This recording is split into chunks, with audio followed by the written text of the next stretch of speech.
ایک بادشاہ نے اپنی رعایا پر ظلم کر کے بہت سارا خزانہ جمع کر لیا اور اسے شہر سے باہر ایک جنگل میں خفیہ غار میں چھپا دیا۔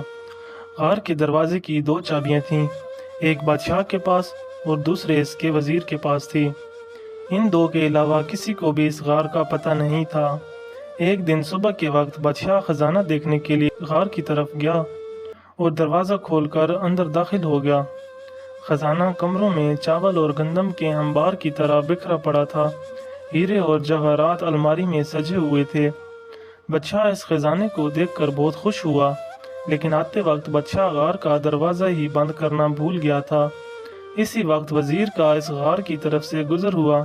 وزیر نے جب خزانے کا دروازہ کھلا دیکھا تو حیران رہ گیا۔ وہ سمجھا کہ غلطی سے دروازہ کھلا رہ گیا ہے۔ اسی خیال کے تحت اس نے دروازہ باہر سے بند کر دیا اور محل پہنچ کر یہ بات بھول گیا۔ جب بادشاہ ہیرے اور جواہرات کا معائنہ کرنے سے فارغ ہوا تو واپسی کا سوچا، لیکن جب وہ دروازے کی طرف پہنچا تو دیکھا کہ وہ تو بند تھا۔ بادشاہ نے دروازے کو خوب زور زور سے پیٹنا شروع کر دیا اور ساتھ ساتھ چلاتا بھی رہا، لیکن اس ویران جنگل میں اس کی آواز سننے والا کوئی نہ تھا۔ وہ واپس اپنے خزانے کی طرف گیا اور ان سے دل بہلانے کی کوشش کرنے لگا، لیکن بھوک اور پیاس کے ہاتھوں مجبور ہو کر وہ پھر دروازے کی طرف گیا۔ اس نے چیخنا چلانا شروع کر دیا اور پھر تھک ہار کر وہ واپس جگہ پر آ گیا۔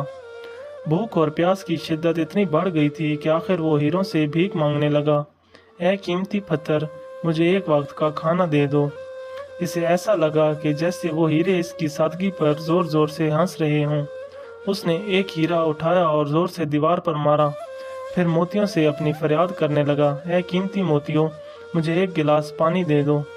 اسے ایسا لگا کہ موتی اور جواہرات اس پر ہنس رہے ہوں۔ بادشاہ کو بہت غصہ آیا، لیکن بھوک غصے پر غالب آ گئی۔ آخر بھوک کی شدت اتنی بڑھ گئی کہ وہ نڈال ہونے لگا۔ اس نے دنیا کو پیغام دینے کے لیے زمین پر کچھ لکھا۔ اس کے بعد بادشاہ کا انتقال ہو گیا۔ وزیر بادشاہ کو تلاش کرتا ہوا اس غار کی طرف سے گزرا تو اس نے سوچا کہ بادشاہ کے خزانے کا کچھ اتا پتہ کریں۔ جب وہ غار کے اندر داخل ہوا تو دیکھا کہ بادشاہ مرا پڑا تھا اور زمین پر لکھا ہے، دولت کسی کو زندگی نہیں دے سکتی۔